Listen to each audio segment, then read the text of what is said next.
por muchas cosas, digamos. Me abrió los ojos Malaber a muchas cosas. Yo vivía a 2 cuadras de la estación de Malaber y por lo tanto aprendí a amar a los trenes. Fui al colegio comercial de Villa Ballester, después tuve que cambiarme de colegio por demasiadas faltas y amonestaciones. Fui al José Hernández, terminé así en el José Hernández. Las presiones de mi mamá, por ejemplo, para que no jugara con el negrito de enfrente, me hicieron aprender a odiar la segregación. Por supuesto, presiones que yo rechacé. El hecho de que mi papá se pudo construir esa casa de la esquina de Congreso y Salta con un crédito del Banco Hipotecario en la época de Perón, me hizo valorar el estado de bienestar, las políticas realmente sociales del peronismo. Y además, aquí en Malaber empecé a ser periodista siendo un chico de 11 años y teniendo un único público que era yo mismo, escribía para mí solo. Bueno, ese tiempo está muy cerca del corazón, pero está lejos hoy porque llegamos a Malaber en 1952, cuando Perón era presidente y teníamos justamente el estado de bienestar, exactamente la versión opuesta del estado de malestar que está edificando el gobierno de Cambiemos con toda alegría, por supuesto. Fíjese que mi papá, que pudo construirse esa casa con un crédito del Banco Hipotecario, era antiperonista. Digo, porque este tipo de cosas donde un sector de la sociedad no valora las políticas determinadas y cree que todo lo que tiene lo logró solo, yo lo vi muy chiquito ya eso, esa injusta reacción. Salto en el tiempo, ya se cumplieron algunos meses de nuestro despido de Radio Nacional, estuvo por acá Carlos Barragán u otros compañeros. Veo más claro que nuestro silencio forzado forma parte de una estrategia perversa de la derecha que aplica lo que llaman técnicas de persuasión coercitivas. Ahora le voy a contar lo que es. Cada vez parecen más groseros los manejos paradojales en la comunicación del gobierno macrista. Es un sistema directamente paradojal. Hablan de pluralismo cuando echan de los medios públicos a periodistas críticos del macrismo. En estos días, Hernán Lombardi, un personaje, todo un personaje despreciable, explicaba por qué había suprimido Samba histórico, los capítulos históricos. Decía que entendieron que era una historia muy sesgada, entonces la sacaron de circulación. Eso es pluralismo, o sea, censurar es pluralismo. Es una cosa increíble, bien paradojal. Podés sacar otros capítulos con otro enfoque histórico, pero no tenés por qué censurar lo que hay, digamos, ¿no? Prometen una lucha sin cuartel contra la corrupción y muestran obscenamente que son buitres que mantienen cuentas offshore, maniobran con el dólar, ni siquiera esconden a sus miembros, ni se sienten obligados a rendir cuentas, y todo con el silencio cómplice, no solo de los grandes medios. Yo creo que la gente que votó al macrismo no quiere hablar del tema. Hablan de corrupción como si solo hubiera un tipo de corrupción, la corrupción K. No quieren. Yo tengo una cuenta de Twitter. Es verdad. Es así de verdad. Es verdad, sí. Tengo una cuenta de Twitter con muchos seguidores y me caen unos trolls porque Marcos Peña tiene una oficina de crear tipos que fabrican cuentas falsas y te insultan de arriba abajo. Te dicen todo. Todo. Y después hay macristas que también me caen. Y vos le decís, bueno, ¿querés hablar de corrupción? Muy bien. Hay que hablar. Para nosotros es doloroso lo que pasó con el caso de López y otros casos, pero no veo la misma reacción de dolor de los votantes macristas ante la corrupción de todo tipo que se ve en el gobierno de Cambiemos. Entonces me parece que la gente que lo votó también forma parte de ese sistema de silencios y de ocultamientos. No solo los medios, no son solo los medios que te llenan la cabeza de algo. Es una actitud política que tiene la gente, entendiendo que el principal enemigo es el kirchnerismo y todo medio, hasta el más sucio, vale para denigrarlo, digamos, ¿no? Anuncian el objetivo pobreza cero, bueno, ni hablemos lo que están haciendo con eso. Empezaron despidiendo masivamente a empleados públicos. Esto va a ir a lo que yo describo como técnica de persuasión coercitiva. Despiden masivamente empleados públicos y al hacerlos víctimas los convierten en culpables de su despido, diciendo que son ñoquis, cuando ni siquiera habían hecho una auditoría para saber quién laburaba y quién no, ya los acusaban de ñoquis. Es decir, Te echan y además dicen que sos un hijo de puta. Como les hicieron a nosotros, éramos fanáticos, mesiánicos, ñoquis en la Radio Nacional. Resulta que la Radio Nacional nunca antes había tenido el nivel de audiencia que tuvo con todo ese equipo que echaron. Es así, y no lo digo para decir, bueno, ¿qué somos nosotros? Me siento orgulloso de haber sido parte de ese elenco, y ahora la Radio Nacional está séptima. La bajaron en pocos meses. Entonces, todo es un manejo paradojal. Dicen una cosa y hacen exactamente lo contrario. Hablan de trabajo de calidad, promover empleo de calidad. Muestran como ejemplo los contratos basura en McDonald's, que son menos que el salario mínimo. Eso es trabajo de calidad para ellos. Bueno, la verdad yo reconozco que hay que tener cuidado cuando uno aplica conceptos que son de la psicología, que se trabaja más con individuos, no con sociedades, cuando los aplica a las sociedades, ¿no es cierto?, y a la política. Pero no tengo una noción más cercana para describir a esas políticas paradojales, de decir una cosa cuando estás haciendo la contraria, que la del psicópata, que manipula, miente y crea confusión en las víctimas y paraliza con la confusión. Lo que mencionaba hace unos instantes, la psicología habla de las llamadas técnicas de persuasión coercitiva. Son métodos cuya finalidad última es provocar la destrucción del juicio crítico, la voluntad, la destrucción de la voluntad y la libertad de decisión de las personas. Persiguen someter y manipular a sus víctimas a través del engaño y la dependencia.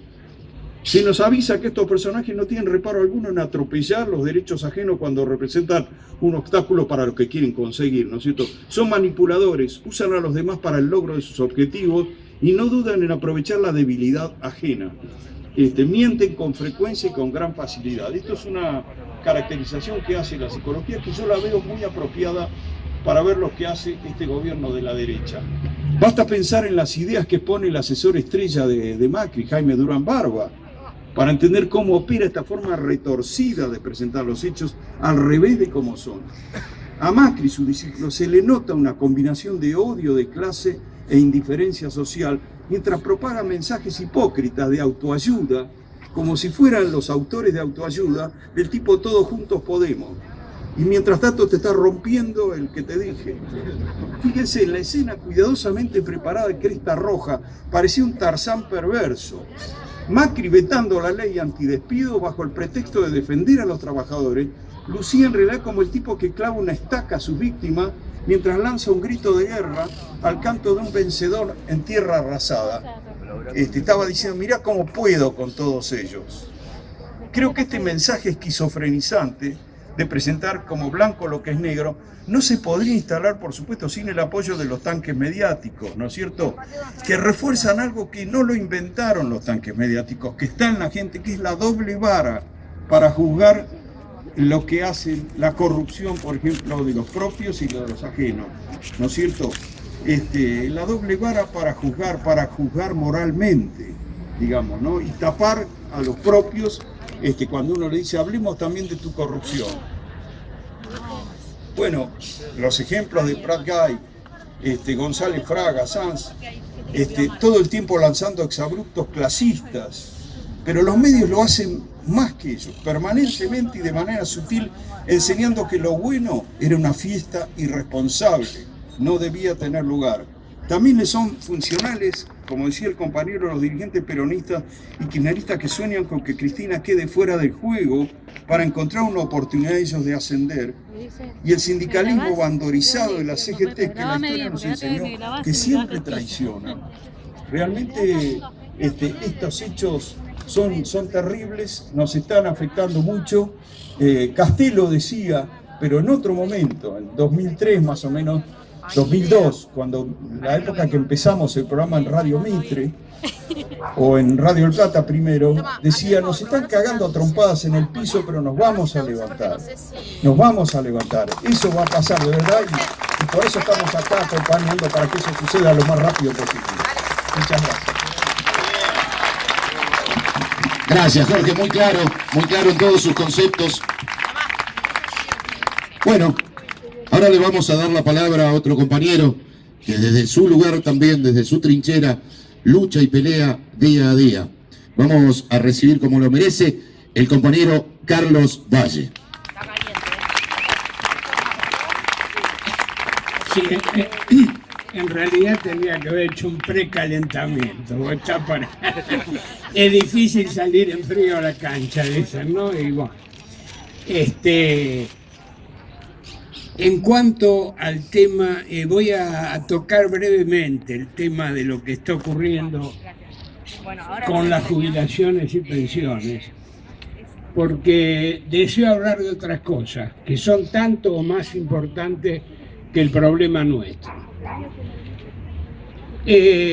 A mediados del año pasado hay un video en que yo hago un contrapunto con tres de los economistas, Melconian, uno de ellos, respecto al hecho de que querían terminar con 3,5 millones de jubilaciones que se le habían entregado en forma justa y legal a una cantidad de personas, de compatriotas, que tenían serios problemas porque los empresarios no habían hecho oportunamente los aportes. Es más, también ocurrió eso con amas de casa, aunque la ley no es efectivamente solo de amas de casa, sino que en general. Pero nosotros los hombres especialmente sabemos que la mujer, que está siempre por encima nuestro, por eso yo estoy muy, muy, muy feliz de que tengamos una líder que está por encima, tal vez en este momento, de la mayoría de los estadistas, y no de todos, en el orden internacional. Los líderes no se inventan ni se crean. Yo he ido a 1000 reuniones del Partido Justicialista, 1000 reuniones que se hicieron en el Mercado Central, donde todo el mundo estaba viendo, mucha gente estaba viendo cómo sacarse de encima perdónenme el término, pero a este verdadero aborto de la naturaleza que tenemos el orgullo de que nos conduzca. Porque no solo en la Argentina, reitero, a nivel internacional es muy difícil conseguir que nos conduzca una persona con ese talento y que nos conduzca una mujer. Reitero lo de mujer porque sé que por una cuestión cultural, no solo acá, en forma internacional, hay una reacción contra la mujer como conductora, inclusive en el trabajo de uno. Uno nota que a la mujer muy difícilmente se la lleve a los primeros lugares, a los primeros umbrales, y sin embargo, reitero, nosotros tenemos que tener el orgullo bien parido de estar conducido por Cristina.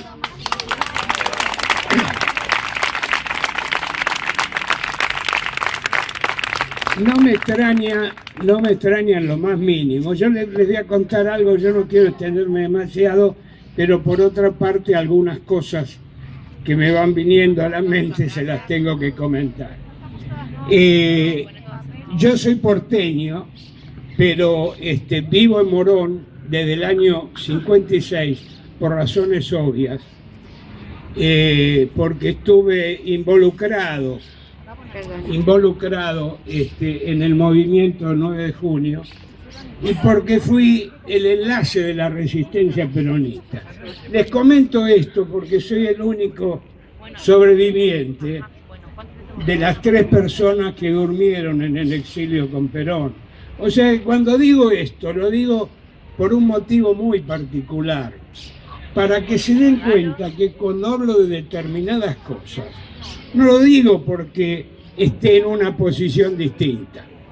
Cuando yo digo que Cristina es Perón, es Evita y es Néstor juntos, lo digo porque he vivido todos estos años, porque tengo la experiencia necesaria para decirlo.